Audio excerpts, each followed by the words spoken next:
2018년 제3회 시행했던 지적기사 두 번째 과목은 응용 측량이 되겠습니다. 첫 번째 문제는 노선 계획 단면의 단면적을 구하자라는 문제가 되겠습니다. 그래서 지금 보면 요 노선의 계획 단면 중에 크게 이렇게 사다리꼴을 두 개를 형상화 시키시고요. 그 다음에 삼각형 면적 두 개를 빼주시면 됩니다. 그래서 첫 번째는 사다리꼴 두 개를, 두 번째는 삼각형 두 개를 이렇게 이제 계산해 주시면 되겠죠. 그래서 1번, 2번의 합에서 3번, 4번의 합을 빼준다. 이것이 전체 단면적이 됩니다. 자, 1번의 면적은 윗변 1.8, 아랫변 1.0, 1.8, 1.0, 1.8을 둘로 나눈 다음에 그때 높이가 3밖에 없네요. 1대 1.5가 되니까 높이가 1일 때 1.5가 되니 높이는 4.5가 되겠네요. 그렇죠? 그래서 4.5를 곱해 주시고, 자, 2번의 면적은 1.8과 2.0 둘로 나눈 다음에 여기도 마찬가지로 1대 1.5인데 2니까 요거는 2의 1.5배 3이 되겠네요. 그래서 전체 길이는 6이 되는 것 알 수가 있습니다. 자, 이렇게 1, 2번을 구했고요. 3, 4번 삼각형 면적 구하는 거니까 1과 1.5를 둘로 나누고 3이고요. 4는 2와 3을 둘로 나눠서 계산해 주시면 되겠습니다. 뭐 계산은 여러분이 어렵지 않으니까요. 13.95라는 답이 나오게 되겠죠. 13.95 미터 제곱 이렇게 이제 써주시면 되겠습니다. 자, 22번 완화곡선의 성질에 대한 설명으로 옳지 않은 것. 완화곡선을 여러분이 보시면 직선부에서부터 원곡선부가 시작되는데 원과 직선입니다. 그래서 직선에서 시작을 해서 원곡선으로 가는데 그 중간에 원곡선에 이제 충격을 완화시켜주기 위한 완충 역할을 해주는 곡선, 완화곡선이 설치가 되는 거죠. 그래서 시작부는 직선의 성질을 갖게 되고 종점부는 끝부분은 원의 성질을 갖게 된다. 완화곡선의 성질이 그렇다라는 것 기본적으로 알아두시면 첫 번째 곡선 반지름은 완화곡선 시점에서는 무한대. 곡선 반지름 직선이니까 이제 무한대라고 보고요. 종점에서는 원곡선 반지름 R이 된다. 옳은 설명이 되겠습니다. 두 번째 완화곡선의 접선은 시점에서는 원호. 시점에서는 직선이라고 해야 되는데 잘못됐네요. 종점에서는 원호에 접한다. 그래서 2번이 옳지 않은 설명이 되겠고요. 3번 완화곡선에 연한 곡선 반지름의 감소율은 켄트의 증가율과 같다. 그래서 켄트라고 하는 것은 지금 곡선부의 바깥쪽 부를 이렇게 들어주는 값. 그래서 R지분의 BV의 제곱의 형태로 계산되는 값이 켄트 값이 되는 거죠. 그러니까 켄트가 어떤 데서부터 점점 변화돼서 증가하게 된다라고 하는 켄트의 증가율이 발생하고요. 원곡선의 반지름이 무한대에서부터 반지름 R로 점점 줄어들게 되니까 반지름의 감소율과 켄트의 증가율은 동일하다, 같다라고 보는 것도 옳은 설명입니다. 종점에 있는 켄트는 원곡선의 켄트와 같다. 그래서 직선부에서 켄트가 없던 데서부터 원곡선이 시작되는 부분에서는 켄트가 완전체가 된다라고 했기 때문에 켄트의 원곡선 켄트와 종점에 있는 켄트는 같게 된다. 이렇게 볼 수가 있는 거죠. 옳은 설명이 되겠습니다. 답은 2번으로 선택하시면 되겠고요. 23번 GNSS 측량의 위치를 결정하는 기하학적 원리는 뭐냐. 그러니까 GNS는 위성에서부터 지상까지 전파를 이렇게 보내주게 되면 전파의 도달 시간을 재게 되는 겁니다. 전파의 속도, 광속을 알게 되니까 광속에다가 도달 시간을 곱해주시면 그때 지상까지의 거리를 계산하게 되는 겁니다.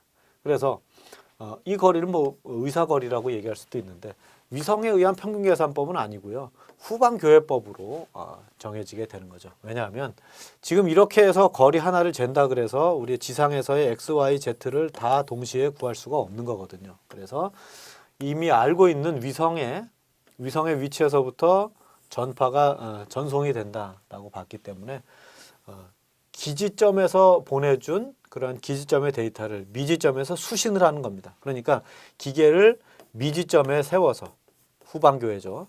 그래서 여러 기지점의 위치 관계들을 가지고 미지점의 위치를 결정한다. 그걸 우리가 후방교회법이라고 얘기를 하는 겁니다. 그래서 2번이 답이 되고요. 수신기에 의해 처리되는 자료해석법, 폐합, 도선법 이런 것들은 말은 그럴듯하지만 답이 될 수가 없습니다. 답은 2번이 되겠죠. 24번 곡선 반지는 80, 클로소이드 곡선 길이가 20, 파라미터 클로소이드 매개 변수 a는 얼마냐? 자, a는 루트 RL이죠.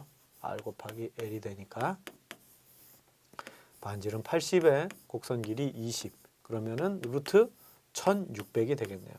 자, 그러면 40m 이렇게 쓸 수가 있습니다. 답은 1번이 되겠죠. 25번 항공사진 측량 통해서 촬영된 사진에서 볼 때 태양광선을 받아서 주위보다 밝게 찍혀 나오는 부분. 이걸 과거에는 이제 헐레이션이라 그래서 태양빛이 갑자기 이제 투영이 돼서 그 사진 전체가 이제 허옇게 되는 현상을 뭐라 그러느냐. 그런데 이 문제에서는 태양광선을 받아서 주위보다 밝게 찍혀지는 부분. 그래서 태양 때문에 어떤 태양의 선이 SON이 아니라 SUN이라고 해야죠. 선스팟. 아들의 뭐 점이 있는 게 아니니까요. 선스팟이라고 얘기하는 내용이 되겠습니다. 26번 초점 거리를 알려주고 비고도 알려줬습니다. 그래서 비고를 알려줬는데 그때 촬영한 축척이 25,000분의 1이었다. 사진의 비고에 의한 최대 변이량은 얼마가 되느냐. 자, 최대 변이량, 비고에 의한 최대 변이량, 기복 변이에 대한 맥시멈을 구해야 되는데 H분의 H의 R 맥시멈이 되겠죠. 그렇죠? 그래서 촬영 고도를 안 알려줬는데 H는 MF로 구하게 되면 축척의 분모값이 25,000이었고요. 그 다음에 F는 0.21. 그러니까 지금 얼마가 되냐면 5,250m. 자, 그 다음에 R 맥시멈에 해당하는 부분은 R 맥시멈은 사진상에서 자 여기 연직점 혹은 주점에서부터 제일 먼 곳까지의 거리를 재야 되는 거죠. 사진의 사이즈를 A라고 한다면 자, 여기서 대각선의 길이가 제일 멀겠네요. 주점에서부터 제일 먼 게. 그래서 직각의 45도, 45도. 1대 1대 루트인데 그 1에 해당하는 값이 2분의 A니까 사선의 길이는 2분의 A의 루트 2가 되는 거죠. 그래서 각각을 대입해 보면 H는 5,250m, 비고는 50m. 그 다음에 R 맥시멈은 2분의 23 쓰려고 그랬는데 답이 밀리미터로 되어 있으니까 230 루트 2 이렇게 하면 미터와 미터는 없어지고 이 값을 계산해 주면 밀리미터라는 값이 나오게 되겠죠. 그래서 계산해 주시면 1.5mm 간단하게 답을 구할 수가 있습니다. 지금 최대 변이량, 사진상에서의 변이량 R 맥시멈을 2 루트 2A로 구한다라는 것과 기복 변이에 대한 식 H분의 H, R 맥시멈, H분의 H 곱하기 R로 써주시면 되겠습니다. 자, 27번 터널 구간의 고저차를 관측하기 위해서 그림과 같이 간접 수준 측량, 경사거리 18.64, 부각, 지금 아래로 마이너스 30도가 내려가고 있다. 표고가 200.3, A점의 표고가 200.3, B점의 표고는 얼마냐?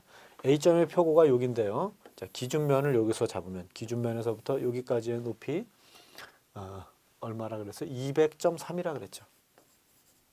거기서 1.82를 뺀 값이 요 높이랑 같겠죠.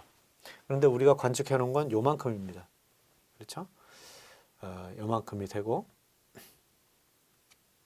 그 다음에 30도 아래로 내려갔다. 그러니까 HA에다가 더하기 마이너스 1.82를 뺀 값은 뭐와 같냐면 HB에서 1.32를 더하고 마이너스 3.2를 더하고 그 다음에 요만큼의 높이를 위로 올려주면 이게 높이 값이 서로 같게 되겠죠. 여기서 이만큼 뺀 것과 HB에서 이만큼 뺐다가 다시 요만큼 올려주면 서로 같아야 된다. 그래서 더하기 거리가 지금 얼마라고 18.64에 사인 30도. 근데 이제 말이 됩니까? 3.2가 내려갔는데 이게 올라갔다라고 얘기하는 게 좀 억지스럽긴 한데 뭐 아무튼 이렇게 해서 계산을 해 주시게 되면 HA가 200.3이 됐고요. 200.3에서 빼기 1.82라는 값이 HB 미지수가 되고 18.64에 사인 30도니까 이거는 9.32가 되는 거 알 수가 있죠. 그렇죠? 9.32를 더하고 3.2를 뺀다. 아무튼 뭐 HB는 다 이항에서 계산을 해 보시면 192.36이 나온다. 192.36이 나온다는 것 간단하게 알 수가 있습니다. 28번 수준 측량 전시 우시 거리를 갖게 해서 소거할 수 있는 오차는 뭐냐. 여러 가지 오차가 있는데 레벨의 곡률 오차, 기차 이걸 구차라 그러고 기차와 구차 또 시준축에 대한 오차. 시준축이 경사가 졌을 때 기본적으로 이제 경사 그러니까 평행하게 맞췄는데도 시준축이 기울어진 상태로 관측을 계속했다라는 거죠. 소거할 수 있는 오차는 다음과 같이 세 가지가 되겠습니다. 곡률 오차, 구차라고 얘기하는 곡률 오차, 기차, 시준축 오차 이런 등등을 소거해 줄 수가 있다. 29번 GNSS에서 이중차분법 즉 더블 디퍼런싱에 대한 설명으로 옳은 것은 한 개의 위성을 동시에 추적하는 두 대의 수신기로 이중차 관측을 한다. 근데 사실 이중차는 두 대의 수신기를 가지고 두 기의 위성을 관측을 하는 거죠. 그래서 수신기 시계 오차하고 위성 시계 오차를 동시에 우리가 소거할 수가 있다. 이런 방법이 이중차분법이죠. 1번 잘못됐고요. 여러 에포크에서 두 개의 수신기로 추적되는 한 개의 위성. 자, 위성도 두 개가 있어야 된다고 말씀을 드렸습니다. 여러 에포크에서 한 개의 수신기. 자, 수신기가 한 대라는 거 잘못됐고요. 네 번째 보면 동시에 두 개의 위성을 추적하는 두 개의 수신기로 이중차 관측을 한다. 그래서 우리가 얻을 수 있는 성과는 수신기 오차와 위성 시계에 대한 오차, 시간에 대한 오차를 우리가 소거해 줄 수가 있다라는 거죠. 4번이 답이 되겠습니다.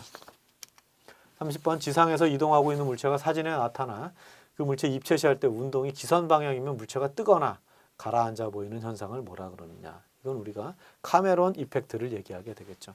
그래서 그 방향으로 이동하고 있을 때 연속되는 그 사진상에서 기선 방향으로 물체가 이제 뜨거나 가라앉아 보이는 그런 현상을 우리는 카메론 현상이다라고 얘기를 하고 있습니다. 31번 등고선의 특징에 대한 설명. 자, 이거 뭐 매번 빠지지 않고 나오는 문항이죠. 등고선 경사가 급한 곳에서는 간격이 좁고요. 맞는 설명이 되겠습니다. 경사 변환점은 능선과 계곡선이 만나는 점을 말한다.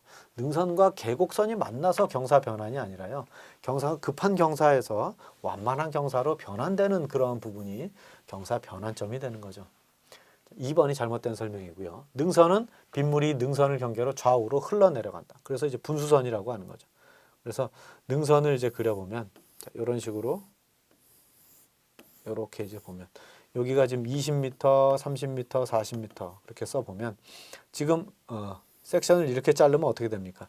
지금 높은 곳, 여긴 낮은 곳이죠. 20에서 30으로 올라가는 점상에 이렇게 있으니까 그 선을 연결한 이 선을 우리는 능선이다라고 얘기를 하는 겁니다. 여기는 섹션을 이렇게 딱 잘라보면 20, 30, 40이니까 이 점은 20과 30 사이에 있는 점이 얘는 30이니까 이렇게 연결한 점은 계곡선이다. 그래서 높은 곳에서 물이 낮은 곳으로 흐르다 보니까 이렇게 가는 게 아니라 물이 이렇게 흘러가겠죠. 이렇게 흘러가겠죠. 얘는 물이 이렇게 모여서 일로 물이 흐르겠죠. 계곡이 발생을 하게 되겠죠. 그래서 계곡선. 얘는 능선. 능선은 분수선이라고 하고 계곡선은 합수선이라고 한다. 물이 합쳐지는 선을 합수선이라고 한다. 2번이 잘못된 설명이 되겠습니다. 32번 지표의 표시 방법 중 길고 짧은 선으로 지표의 기복을 나타내는 것. 이걸 우리는 우모법 혹은 영선법이라고 얘기를 하게 되겠죠. 우모 혹은 영선이다라고 얘기를 하는 겁니다. 그 밖에 자연적 도법에는 음영법이라는 게 있습니다. 이 두 가지가 자연적 도법이고요. 채색법, 등고선법, 정고법은 자연적 도법이 아니라 기호에 의한, 부호에 의한 약속에 의해서 표시가 되는 거다. 그래서 부호도법, 이건 자연적 도법. 본 문제에서는 짧은 점은 이제 급경사를, 굵은 점, 굵고 짧은 점은 이제 급경사를, 가늘고 긴 선은 이제 완만한 경사를 표시하는 그러한 것으로 기복을 나타낸다. 영선법을 설명하는 내용이 되겠습니다.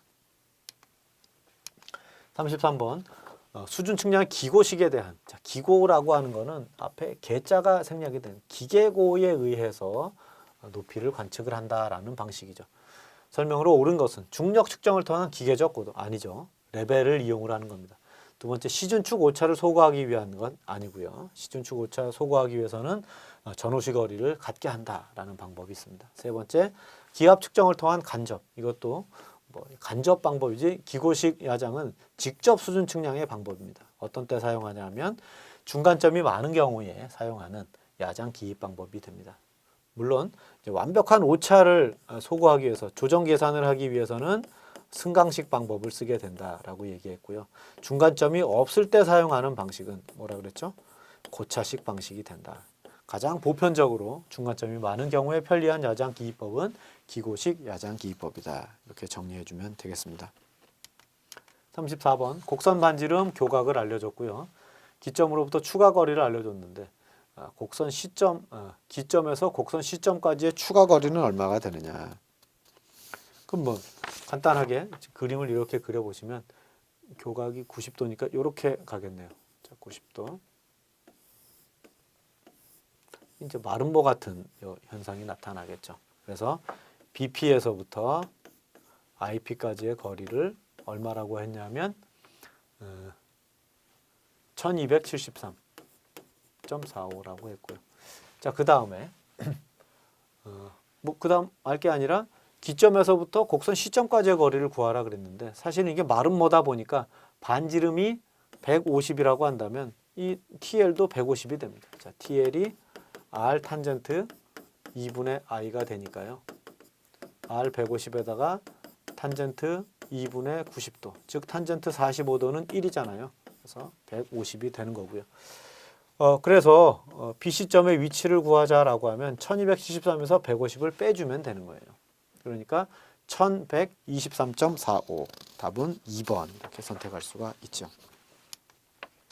35번 터널 공사를 위해 트래버스 측량을 했는데 다음 표와 같다면 EA 거리와 EA 방위각은 얼마냐. 자, 대충 한번 그려보겠습니다. A가 마이너스 플러스입니다. 위거는 마이너스, A에서 B가 마이너스 플러스니까 A에서 B는 이렇게 가고 있고요. 자, B에서 C는 마이너스 마이너스 아래로 내려가고 이렇게 가고 있는 거죠. 자, 요거 아닙니다. 아래로 내려가면서 왼쪽으로 간다. 아래로 내려가면서 역시 또 왼쪽으로 가고 있습니다. 자, 이렇게 가다가 그 다음에 D에서 E 플러스로 올라가다가 마이너스로 왼쪽으로 올라가다가 마이너스로 간다라는 얘기는 이렇게 간다는 얘기죠. 그렇죠? 뭐 대충 그랬는데 이제 치수가 없다 보니까 이제 정확한 요 위치 관계가 이렇게 갈 건지는 우리가 확인할 수가 없지만 지금 요 점이 A고요. A, B, C, D, E인데 아무튼 E에서 A로 가는 걸 구하라라고 했으니까 그냥 대충 그려보면 일상한선 가게 된다라는 걸 알 수 있어요. 근데 이제 정확하게 구하기 위해서는 자, 마이너스가 잔뜩 있고 플러스 조금 있습니다. 그러니까 A에서 E로 향하는 방향은 마이너스가 나온다라는 걸 알 수가 있죠. 다시 마이너스 잔뜩 있고 여기도 플러스가 조금 있어요. 역시 경거도 A에서 E로 가는 녀석은 마이너스다라고 할 수가 있는데 반대 방향이잖아요. 지금 뭘 물어봤냐면 A, E가 아니라 EA를 물어봤으니까 역시 플러스의 형태로 가는 걸 볼 수가 있어요.